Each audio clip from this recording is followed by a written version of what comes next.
Olá a todos e todas, chegamos em mais um programa O Rio na História, o seu programa podcast da Rádio Roquete Pinto, onde a gente sempre tenta trazer aqui um pouco mais da história daquelas localidades que nem sempre são tão faladas, mas que possuem determinada importância, que possuem determinada valorização e que aqui vão ter espaços. Nosso interesse aqui é falar um pouco da história dos diferentes municípios do estado do Rio de Janeiro, tal como de regiões ou bairros de determinadas cidades do estado ou da própria cidade capital, Rio de Janeiro. Então, a gente tem como interesse levar para você, nosso ouvinte, um pouco da história do seu local, da sua identidade, da sua representatividade, seja falando de algum tema específico ou da história da localidade como um todo, né? Enquanto rádio público, o nosso compromisso é esse, contar a história que muitas das vezes não é contada, mas que não deixa de ter sua importância e valorização. Aqui não tem lugar algum do nosso estado, da nossa cidade, que não é valorizado. E hoje, especificamente, nós vamos falar de um bairro muito importante, um bairro na zona oeste da cidade do Rio de Janeiro, que é o bairro de Santa Cruz, bairro que tem todo um aporte histórico aí de memória a ser valorizado e que recentemente ganhou o título, depois de muita luta, muitas batalhas para alcançar essa titulação, de segundo bairro imperial da cidade do Rio de Janeiro. O primeiro título de bairro imperial foi dado lá em 2008 para o bairro de São Cristóvão, naquele contexto, em comemoração aos festejos do bicentenário da chegada da família real, que foi em 1808, e agora, em 2022, é o bicentenário da independência do Brasil, fez-se todo o movimento para Santa Cruz também ser reconhecido enquanto bairro imperial legalmente, porque na história a gente já sabe que já era, né? E para contar um pouco desse cenário histórico de Santa Cruz, trazer aqui para conversar comigo, eu que nunca ando só, eu vou ter a presença ilustre de Andressa Lobo, guia de turismo, responsável pelo projeto Conheça Santa Cruz, ela que vai vir aqui com todo carinho e dedicação falar um pouco para a gente sobre esse bairro maravilhoso e que tem muita história para contar, né, Andressa? Seja muito bem-vinda e obrigado desde já pela sua participação. Oi, Eduardo, muito obrigada. Agradeço mais uma vez o convite, a oportunidade de estar falando sobre o meu bairro, sobre o meu projeto. Convido a vocês a descobrir Santa Cruz comigo, e é isso que vai ser o nosso bate-papo de hoje. O bairro de Santa Cruz, como diz o jornalista André Luiz Mansur, está no Velho Oeste carioca, é o extremo oeste da cidade do Rio de Janeiro. Só que quando a gente fala da Fazenda de Santa Cruz, a gente não se restringe apenas a esse bairro. O título que foi solicitado ano passado ao presidente da Câmara, Carlos Caiado, na verdade foi feita uma pesquisa. Em 2008, o bairro de São Cristóvão recebe o título em comemoração ao bicentenário da chegada da família real. E aí, tendo como gancho a independência do Brasil, a gente começa, então, a pleitear o reconhecimento de Santa Cruz como bairro imperial. A gente não tem mais a Fazenda de Santa Cruz, e aí, para quem não tem muita noção de distância, a Fazenda de Santa Cruz ela abrangia Guaratiba, os bairros da Zona Oeste, desde Guaratiba, passando pelas cidades de Soropédica, Itaguaí, Costa Verde, chegando até o Vale do Café. Na época, chegou a ser considerada a fazenda mais próspera do Reino de Portugal, Brasil e Algarves, sendo chamada de Pérola da Coroa. Foi muito importante, mas aí eu vou começar a falar aos pouquinhos sobre isso. Vou aproveitar o gancho que a gente falou do bairro Imperial, e aí, como é um programa de educação, reforçar com vocês a importância da gente ter educação patrimonial nas escolas. Quando eu fiz a solicitação desse título, por sorte ou por Deus, não sei dizer, o presidente da Câmara tinha estudado na mesma escola que eu, e a gente tinha a história de Santa Cruz todo o primeiro bimestre do ano. Então era muito mais fácil fazer um pleito para quem conhece a história do que para quem nunca ouviu falar de Santa Cruz. E aí um dos objetivos do projeto Descubra Santa Cruz RJ é justamente a gente começar a ensinar a história de Santa Cruz nas escolas, nas salas de aula, para que os próprios moradores da região possam se sentir donos dos patrimônios que nós temos e proprietários da história do Brasil. A história de Santa Cruz começa na fundação da cidade do Rio de Janeiro. Em 1500, os portugueses chegam na Bahia e pouco tempo depois os franceses chegam aqui no Rio de Janeiro e começam a criar a França Antártida, ali na região da ilha de Vellegaion, na Baía de Guanabara. E eles vão crescendo e expandindo, até o momento que isso chega lá em Salvador e o ouvidor mor fica preocupado, porque eles estavam ganhando muito território. Então, eles descem até a província de São Vicente, atual São Paulo, para pedir ajuda numa batalha que começaria para a expulsão dos franceses. Nessa batalha, vem de São Vicente Cristóvão Monteiro. Após a guerra que expulsa os franceses e funda a cidade do Rio de Janeiro, Cristóvão Monteiro recebe como premiação as terras da fazenda de Santa Cruz. Então, o bairro começa a ser criado 2 anos após a criação da cidade do Rio de Janeiro, pegando todo esse território que eu falei para vocês, zona oeste do Rio de Janeiro, de Guaratiba até o sul fluminense, na direção do Vale do Café. Eu brinco com o pessoal do Vale do Café que quando eles se tornaram grande exportador de café, na verdade eles ainda pertenciam a Santa Cruz. Eles só não lembram desse detalhe. Então, Santa Cruz teve muita importância econômica, histórica, e aí, aos pouquinhos, hoje a gente vai conversando sobre isso. Mais uma vez, peço para vocês, descubram Santa Cruz, a gente tem muita história para contar. Começa lá no Império, mas a gente tem importância até hoje, e aí isso vai ficar para o nosso desdobramento da conversa um pouquinho mais à frente, né, Eduardo?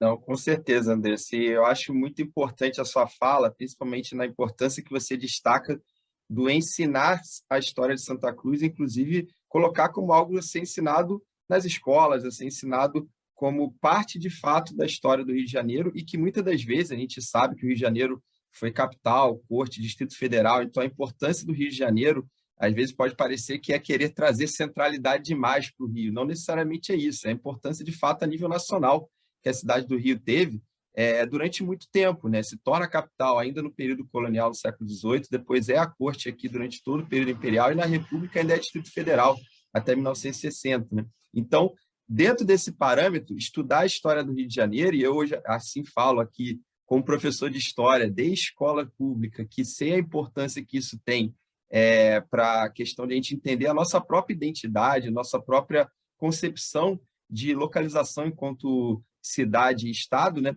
Estudar a história do Rio de Janeiro, em muitos momentos, se confunde com o estudo da história nacional, né?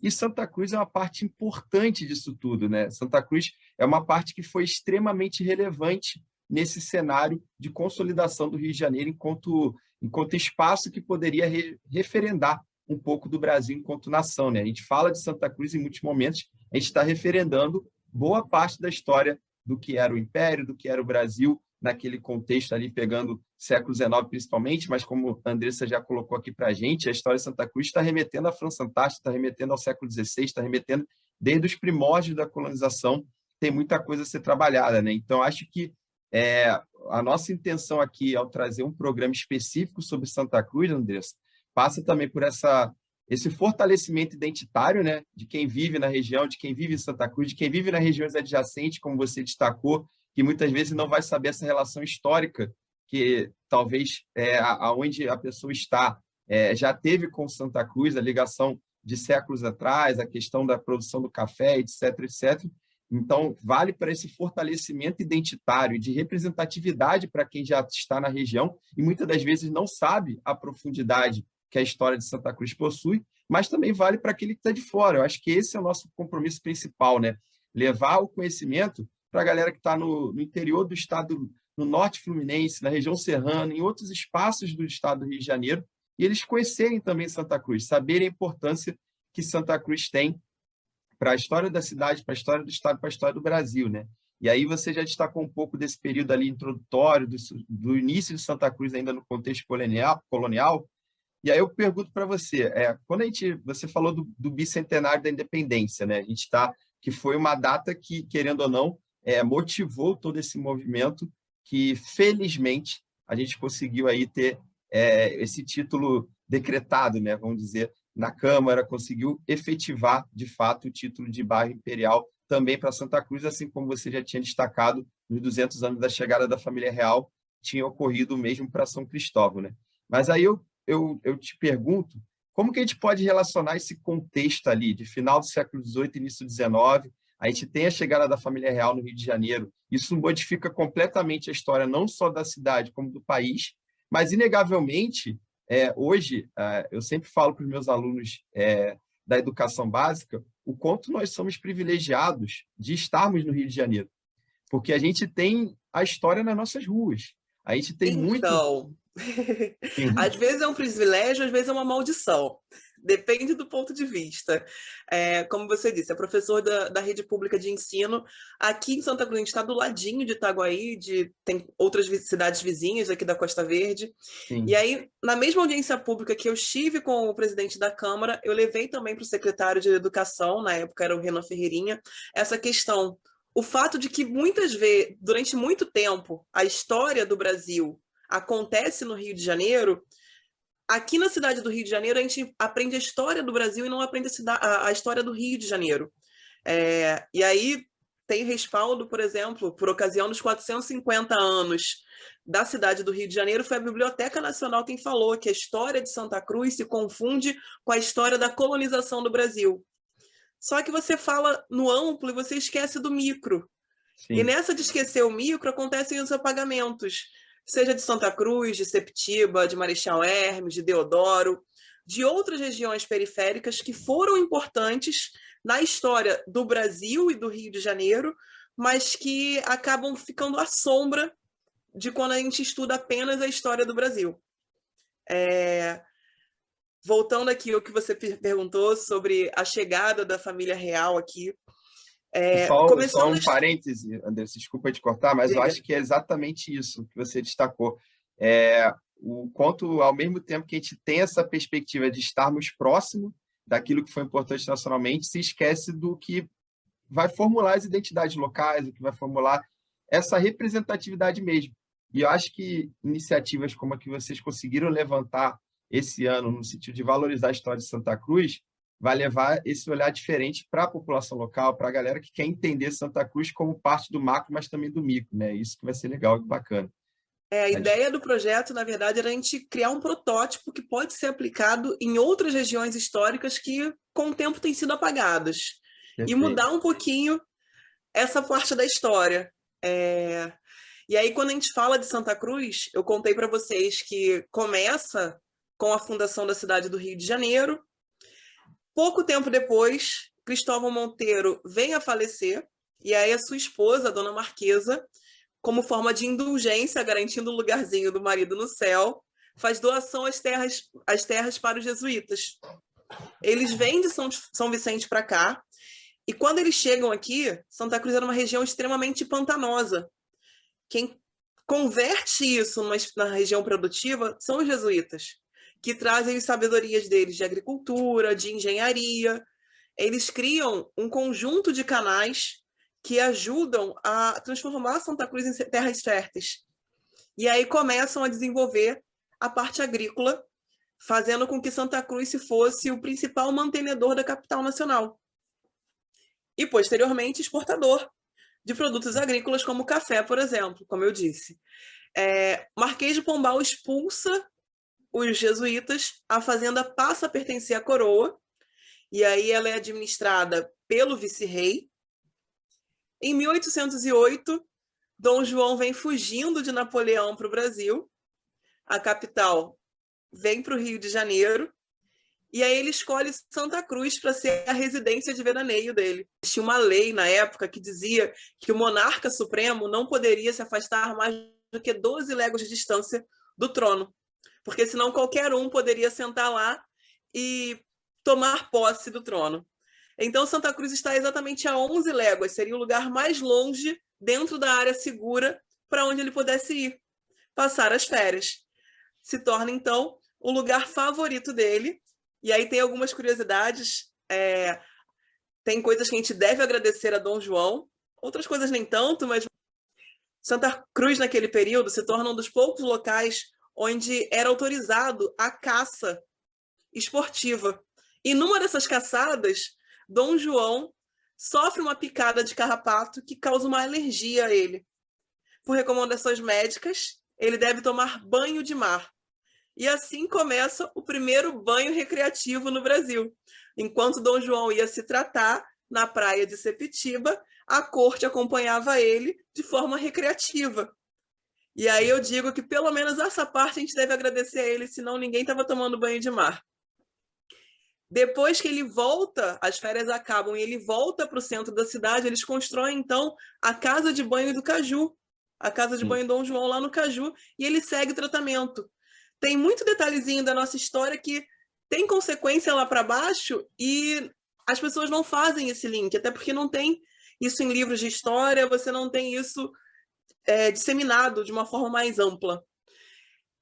Dom João vem para cá, transforma Santa Cruz na casa de praia dele. Dom Pedro I acaba herdando essa casa do pai dele. E aí, dentre as curiosidades, a gente fala que os preparativos para a lua de mel de Dom Pedro I incluíram fazer uma reforma no palácio. Dona Leopoldina sai lá da Áustria, já de papel passado, casada, e vem aqui para Santa Cruz para realizar a lua de mel dela no melhor lugar do mundo, segundo a minha pessoa. Então, a lua de mel de Dom Pedro I acontece aqui na fazenda de Santa Cruz, e é importante falar sobre viajantes estrangeiros que estiveram aqui em Santa Cruz nesse período. Para quem não sabe, Jean-Baptiste Debré esteve aqui durante a missão artística francesa. Para a chegada da Dona Leopoldina, teve a missão austríaca com Thomas Ender, e aí foi ele quem retratou e mostrou para o pai dela que o Brasil tinha condições de receber Dona Leopoldina. Durante o processo de independência do Brasil, na verdade, em 17 de janeiro de 1822, é Dona Leopoldina que recebe aqui na Baía de Sepitiba José Bonifácio e começam as tratativas para a independência do Brasil. Resolvem tudo aqui, mandam para o centro da cidade só para assinar e executar. E aí, no dia 14 de agosto de 1822, Dom Pedro I dorme aqui, rumo às margens do Ipiranga, e quando volta, depois de proclamar a independência, Santa Cruz recebe a primeira festa da nação imperial, até porque era a casa do imperador mais próxima de onde tinha acontecido a proclamação da independência, e apenas dias depois eles celebram junto à corte lá no centro da cidade. Tem muito detalhezinho, tem muita curiosidade, e aí a gente traz outras histórias que, graças à independência, a gente conseguiu, por exemplo, investimentos e avanços tecnológicos. Já no período de Dom Pedro II, o Brasil foi o segundo país do mundo a receber o aparelho telefônico, e a primeira ligação da América Latina acontece entre o Palácio de Santa Cruz e o Palácio de São Cristóvão. E a gente não lê sobre isso em lugar nenhum. Se você visita, por exemplo, o Museu Imperial em Petrópolis, tem no máximo uma plaquinha pequenininha para você ler sobre isso, porque senão fica subentendido que tudo aconteceu em Petrópolis, quando na verdade não é bem assim. Tem muita história, a rotina daqui na Fazenda de Santa Cruz era diferenciada, existia a cerimônia de beijamão, o trono que está lá em Petrópolis era daqui, não existia essa cerimônia de beijamão lá em Petrópolis, e aí a gente agradece Petrópolis por ter construído esse museu que guarda a história e o mobiliário da família imperial, mas quem faz a caminhada cultural comigo sabe que eu sempre jogo ali uma brincadeirinha, porque ninguém dá os créditos quando o assunto é Santa Cruz. Uma outra curiosidade, até a chegada da família real no Brasil, mulheres não poderiam frequentar a escola. Se você tivesse uma filha mulher, você tinha que pagar uma preceptora para isso. E Santa Cruz faz uma escola mista, não é isso? Exatamente. A terceira escola mista do Brasil está aqui em Santa Cruz, e não era qualquer escola. Ela era uma escola cujos alunos eram filhos libertos de escravizados, e além dos cursos regulares, biologia, literatura, português, eles tinham ofícios, então tinham cursos técnicos. Acredita-se que já na época pensava em que, no momento que houvesse abolição, teríamos então mão de obra qualificada para que até o branco racista quisesse contratar o serviço daquele negro, pois ele recebeu ofícios que aqui no Brasil não eram comuns. Na época, saiu no jornal uma notícia que dizia que a escola de Santa Cruz superava os padrões de excelência da Europa. Na Europa, para ser uma ótima escola, você tinha que ter 6 metros cúbicos por aluno. E aqui em Santa Cruz eram 9 metros cúbicos por aluno. Então, Santa Cruz teve muito investimento, teve muito prestígio. Em algum momento, isso se perde. E as gerações atuais acabam sendo influenciadas só porque a gente vê na mídia hoje em dia e quase nunca é notícia boa. Eu acho que é muito legal, Andressa, sua fala, sua perspectiva histórica de trazer essas curiosidades e as referências de Santa Cruz na história desde o período imperial, né? E assim, eu tenho como especialidade, eu sou historiador do esporte. E quando você falou da questão do Dom João, a gente sempre estuda na história do esporte o quanto esse caminho para você começar a ocupar as praias, começar a tomar banho de mar, foi um caminho também para você desenvolver práticas esportivas. O remo, por exemplo, que vários clubes de remo se desenvolvem na cidade do Rio de Janeiro no século XIX, vem dessa mudança de hábito, que, como você falou, destacou, vem de uma curiosidade, né, que partiu do Dom João naquele contexto. A gente tem que lembrar que o século XIX também está tendo avanço das pesquisas médicas, isso tudo está ampliando o leque acerca do que a gente vai entender enquanto saúde. E aí são relevâncias que Santa Cruz vai trazer, mas que, como você também bem destacou, e essa também é a nossa missão aqui, são esquecidas. E a gente tem como missão exatamente divulgar isso, né? E aí Falar vou para as trazer pessoas. mais uma curiosidade para você, saindo um pouco do campo do esporte, agora na questão das artes. Sim. Santa Cruz recebeu o primeiro conservatório de música do Brasil. Desde o período jesuítico, aqui existia um coral e uma orquestra de escravizados. Em princípio, eles ensaiavam para as missas religiosas. Com a chegada de Dom João, ele investe ainda mais nesse grupo, criando um prédio em anexo ao palácio, onde eles pudessem ensaiar diariamente. E esse grupo, que inicialmente era só para a igreja, agora começa a se apresentar não só na corte, mas em cidades e estados vizinhos. E aí, quando a gente ouve, por exemplo, sobre a história da música, dificilmente você vai falar que a porta de entrada foi aqui na Fazenda de Santa Cruz. Não, é exatamente isso. E eu acho que a gente tem o dever de tentar difundir isso, porque além de ser uma história muito linda, muito rica em vários aspectos, ela é importante. Ela faz parte do nosso entendimento. Se a gente quer entender coerentemente o que representa a história do Rio, do Brasil e da própria região, a gente tem que passar por esse resgate da memória, né? E eu acho que, indo ao encontro do que você está falando, me faz refletir um pouco do que a gente pode pensar de Santa Cruz no pós-império para chegar até os dias de hoje. A gente está falando de um período do bicentenário da independência. Esse ano de 2022, de fato, é um ano marcante por várias questões simbólicas, né? Eu tive a oportunidade muito, quando eu fiz doutorado, de pesquisar o centenário da independência. Foi o meu foco de pesquisa. E se naquele contexto eu já identifiquei no centenário várias formas de construções identitárias, fala, obviamente, no século XX, tinha uma questão nacionalista ali sendo colocada diferente do que a gente tem hoje, mas você via símbolos sendo construídos. Eu não tenho dúvida que hoje, no bicentenário, algumas iniciativas também vão acontecer, e que sejam iniciativas positivas, como a que vocês conseguiram levantar para a questão de Santa Cruz, né? No sentido de resgatar algo que é a história.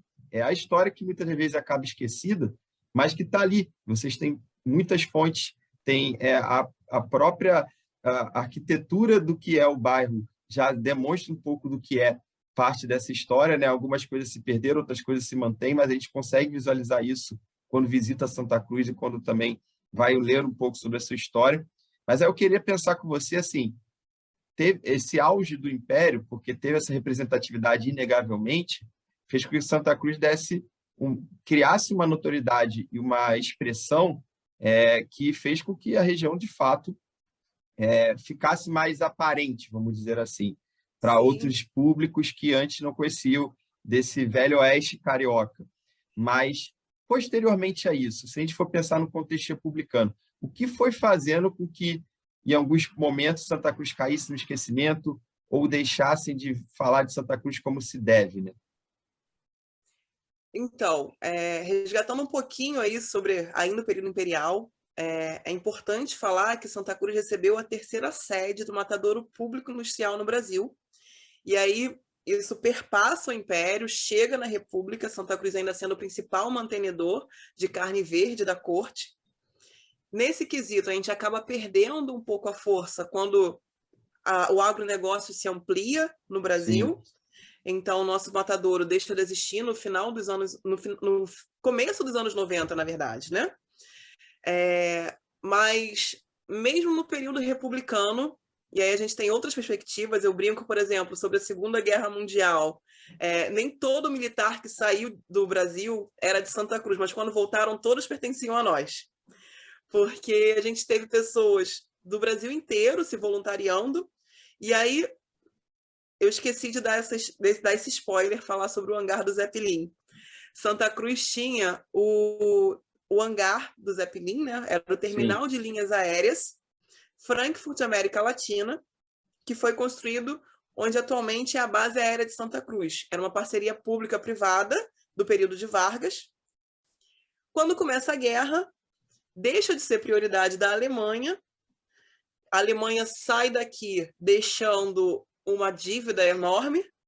Então, o governo toma posse desse hangar. E aí, quando os aviadores voltam da Segunda Guerra Mundial, o primeiro grupamento de caça se encontra em Santa Cruz.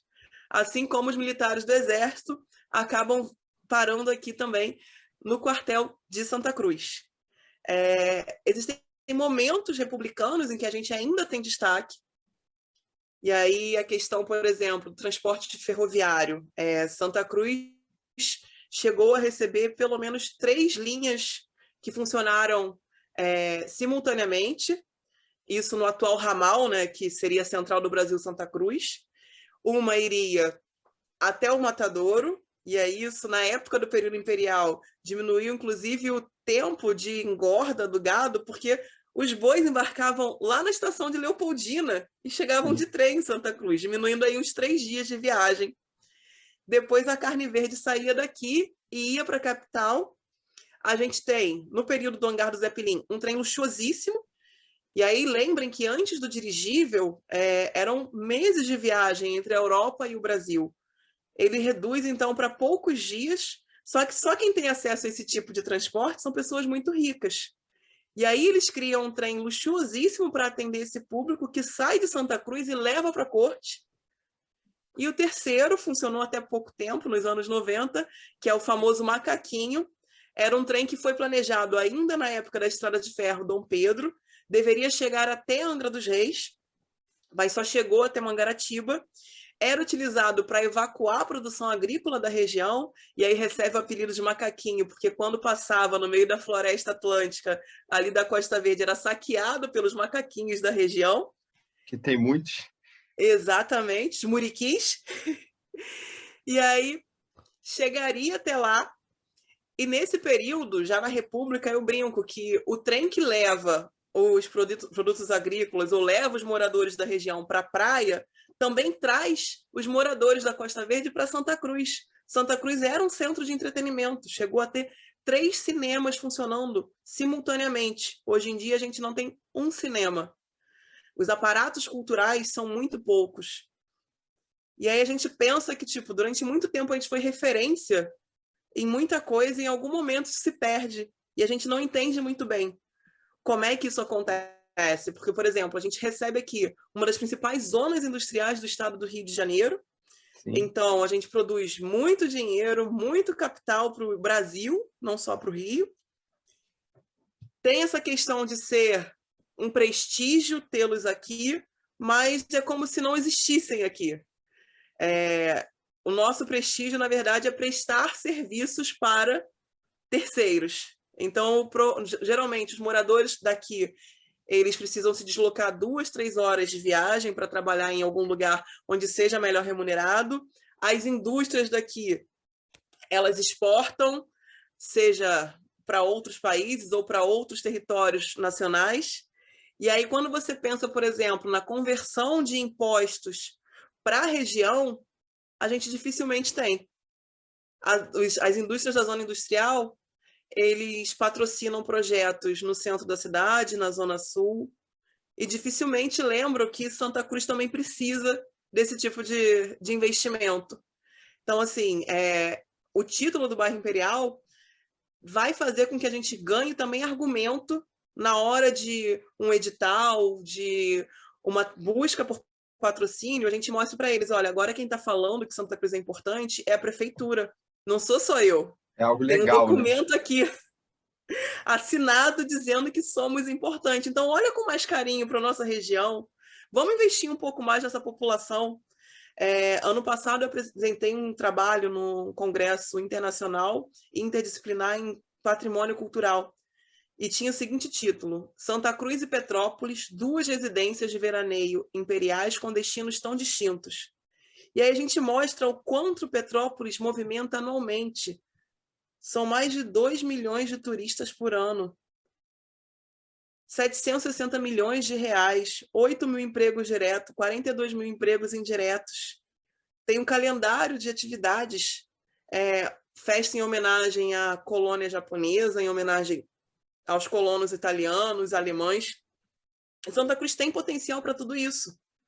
A gente aqui tem a colônia japonesa, a gente tem o Centro de Tradições Gaúchos, Desgarrados do Pago, a gente tem o Mineiro Pau, com o pessoal da obra social Filhos da Razão. Então a gente tem essa questão da ancestralidade, do ensino da cultura negra. A gente poderia assim, montar um calendário de atividades e atrair turistas o ano inteiro aqui, cada vez com um motivo diferente, uma comemoração diferente. E aí o objetivo é que em 5 anos a gente consiga concretizar isso. Mas, por enquanto, a gente ainda está engatinhando. E aí eu convido mais uma vez vocês a conhecerem um pouquinho mais o projeto Descubra Santa Cruz RJ. A gente é bem audacioso, mas a gente não anda só também. A gente está em parceria com o Núcleo de Orientação e Pesquisa Histórica Santa Cruz. E aí vai mais uma curiosidade: o primeiro ecomuseu comunitário do Brasil. Ele foi reconhecido durante a Eco 92 por uma equipe de especialistas europeus. Eles trouxeram para uma mesa redonda um conceito que na cabeça deles era novo, de que existiria um museu de território, uma vez que nós fazemos parte da história. O museu não precisa ser um prédio fechado com peças raras e caras, mas os patrimônios que envolvem a gente. E a ideia também que muitas vezes a gente não precisa ficar esperando o governo criar um museu, mas a gente pode começar a preservar. E aí, quando o Hugues de Varrini levanta a mão e fala sobre isso, a professora Daulice Prioste levanta a mão e fala: olha, isso que você está falando que é novidade, a gente já faz lá em Santa Cruz desde a década de 80. No dia seguinte, chega uma comitiva aqui com especialistas e confirmam que já existia um ecomuseu comunitário em Santa Cruz. E aí eles são a principal inspiração e a fonte de pesquisa da gente.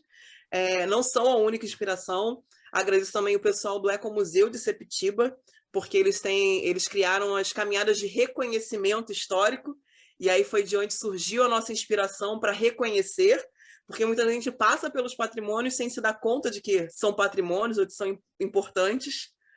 E aí, quando a gente faz essa visita guiada com um professor, com um guia de turismo, com alguém que estuda o local, você começa a mudar a sua perspectiva sobre o próprio território por onde você se locomove. Não, é muito interessante tudo isso que você fala, Andressa, porque nos referendo um pouco do que é Santa Cruz hoje e do que é Santa Cruz na história e de como hoje a gente pode resgatar essa história, né? Porque isso você destacou, por exemplo, por que Santa Cruz não tem um circuito, ou vamos dizer assim, um calendário de visitações e investimentos, como, por exemplo, tem Petrópolis? Porque isso não é diminuir nada a história de Petrópolis, mas é sim valorizar de Santa Cruz, de entender que todas essas regiões são tão importantes quanto, né? A gente tem valorizações que explicitam isso. Eu acho que o nosso ouvinte ele tem que entender que ele pode sim conhecer, descobrir Santa Cruz, como você destaca muito bem, no sentido de pensar que é mais um espaço onde ele pode entender não só a história local, para quem é do local e quer conhecer um pouco mais, entender essa sua identidade e representatividade, mas para quem é de fora e quer conhecer mais um lugar magnífico que faz parte da história do Rio, a história do país, e que, de certa maneira, quando é deixado de lado ou no segundo plano, é muito mais por equívoco daqueles que tomam as decisões, essa história que muitas das vezes vem mais dos poderosos do que daqueles que, de fato, fazem a história, né? E Santa Cruz, sem dúvida alguma, está dentro do parâmetro do fazer história com muita consciência. Então, teve esse auge no sentido de representatividade, porque acabou tendo um contexto no cenário do Império de muita visibilidade, mas teve referências também para manter essa visibilidade depois. Por que em algum momento isso aconteceu, essa perda, entre aspas, de importância? Porque eu digo entre aspas, porque a gente sabe que a importância não é perdida. A gente sabe que a importância é a construção histórica, é uma construção que Santa Cruz, em um momento, deixou de ter. Não é porque algumas pessoas preferem falar de um assunto e não de outro, que aquela história vai ser apagada. E a nossa missão é fazer com que essa memória não seja apagada para a história ser sempre contada, né? Então, aí, para a gente caminhando assim para o fim, eu ia pedir para você contar mais alguma curiosidade que você veja importante de Santa Cruz, como que as pessoas que têm curiosidade hoje podem visitar Santa Cruz, o que caminhos elas podem buscar, e como que está a Fazenda de Santa Cruz hoje, que teve tantas fases, né? A fase dos jesuítas, a fase do Império, a fase posterior na República, como é que está tudo isso hoje? A gente vai explicitando isso com mais clareza para os nossos ouvintes, né? Nossa, muita coisa de uma vez só. Espero Não não é? esquecer nada, mas vamos lá. Eu te Quando você lembro. fala a questão do apagamento da história, a gente tem que lembrar que isso também é cultural da gente. Uma vez que a família imperial foi exilada, houve uma tentativa de apagamento pelos republicanos. Sim. E aí, quando a gente pensa, por exemplo, que na dita República Velha, a gente teve por aqui o senador Júlio Cesário de Mello, a gente teve por aqui o Felipe Cardoso, o senador Camará, a gente consegue ver por que mesmo com o apagamento do período imperial, Santa Cruz conseguiu se manter presente na República Velha. Quem é da Zona Oeste deve conhecer, por exemplo, lá no bairro de Campo Grande, atrás da RP Monte, tem um reservatório de água. E aí, ele é do período de Getúlio Vargas, e foi uma argumentação que eles usaram para trazer benefícios para a região, usando a língua de quem estava no poder. Olha, melhorando o abastecimento de água de Campo Grande e de Santa Cruz, você melhora o abastecimento e fornecimento de carne da capital. E aí, assim, constroem o reservatório em Campo Grande e em Santa Cruz. E para a população local, a gente tem outros benefícios, como, por exemplo, a criação de bicas de água, que encurtaria essa distância que o morador teria que ir até acessar uma fonte de água. Então, mesmo com o apagamento do período imperial, a gente consegue ter aqui importantes articuladores na República que, de alguma forma, traz benefícios para a região. E aí a gente consegue se manter fazendo história.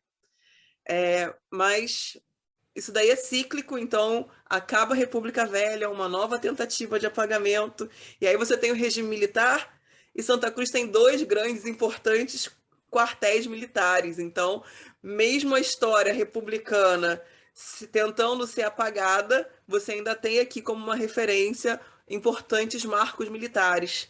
E aí vem a nova República, e eles trazem para Santa Cruz a questão da zona industrial.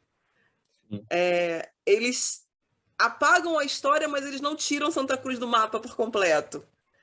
Alguma coisa ainda tem aqui o resquício em Santa Cruz. Quanto a curiosidades, eu gosto de brincar, e aí, assim, eu tentei pegar dados mais específicos na última semana, eu fazendo pesquisas, em relação ao gerador de energia elétrica. Eu sempre digo que Santa Cruz recebeu o primeiro gerador de energia elétrica em uma área rural do Brasil. Só que não é simplesmente isso. Foi o primeiro gerador de energia elétrica em funcionamento no Brasil. E aí, quando a escola técnica cria o seu campus no antigo matadouro, esse gerador veio aqui para ajudar a funcionar o matadouro, esse gerador quase é retirado e jogado fora como sucata. Quando você faz um comparativo, por exemplo, no Museu da República, lá no Palácio do Catete, em que tem toda uma estrutura que foi criada ao redor do gerador, falando sobre a chegada da energia elétrica no Brasil, você vê o quanto os patrimônios de lá são muito melhor preservados, muito bem vistos, comparados aos daqui, que iam virar lixo. E aí a gente não tem essa questão da educação patrimonial, por exemplo. Na época que eu estudei lá no campus, para a gente era o banco onde a gente lanchava. A gente pegava o lanche em frente, sentava ali e ficava. E ninguém falava o que era aquela estrutura de ferro. O que Então você aquilo precisa... representava, né? A importância daquilo para o Brasil. Não é só para Santa Cruz, é para o Brasil. Então a gente precisa estar procurando o tempo todo, porque se depender dos outros contarem a nossa história, ninguém vai contar. Que mais você perguntou, que foi muita coisa? Eu complementei também para falar um pouco da Fazenda Santa Cruz hoje, né? Sim, para quem tem curiosidade de conhecer a sede da Fazenda de Santa Cruz, ela ainda existe, só que hoje em dia já não tem mais características de um palácio. Quando a gente narra a criação desse prédio, ele começa com a Igreja de Santa Bárbara, que foi criado no período de Cristóvão Monteiro. Com a chegada dos jesuítas, eles criam então as celas jesuíticas e a escola jesuítica na lateral direita do prédio. Com a chegada de Dom João, Dom João era uma pessoa super humilde, não se apegava a muito luxo, só que o rei nunca viaja só. E aí quem acompanhava ele começou a reclamar das instalações da Fazenda de Santa Cruz, até o momento que ele cedeu e constrói então o segundo andar desse prédio. Para a lua de mel de Dona Leopoldina e Dom Pedro II, eles constroem o primeiro andar na outra lateral. No Segundo Império, o segundo andar. E aí, no período republicano, já pertencendo ao exército, eles constroem o terceiro andar. E aí a fachada não está mais caracterizada como um antigo palácio, mas você ainda encontra ali na frente o monumento que representa o Cruzeiro Jesuítico, que deu origem ao nome do bairro, e o Marco 7 da Fazenda Nacional, datado de 1826, colocado por Dom Pedro I. Então, você tem que vasculhar um pouquinho para conseguir descobrir as histórias daqui. Uma outra curiosidade, Santa Cruz possui a casa do último vice-rei do Brasil. Enquanto o Brasil ainda pertencia ao Reino de Portugal, o país tinha um vice-rei no comando e a fazenda de Santa Cruz, sendo propriedade da coroa, precisava ser administrada por esse vice-rei também. E aí ele tinha uma residência aqui, também é conhecida como Casa de Sal. Esse prédio existe até hoje. O título desse vice-rei era Conde dos Arcos. Ele reinou de 1806 a 1808. Quando Dom João chega ao Brasil, não é mais necessário ter um vice-rei, então ele perde o título, mas ele continua a administrar o Brasil junto ao rei.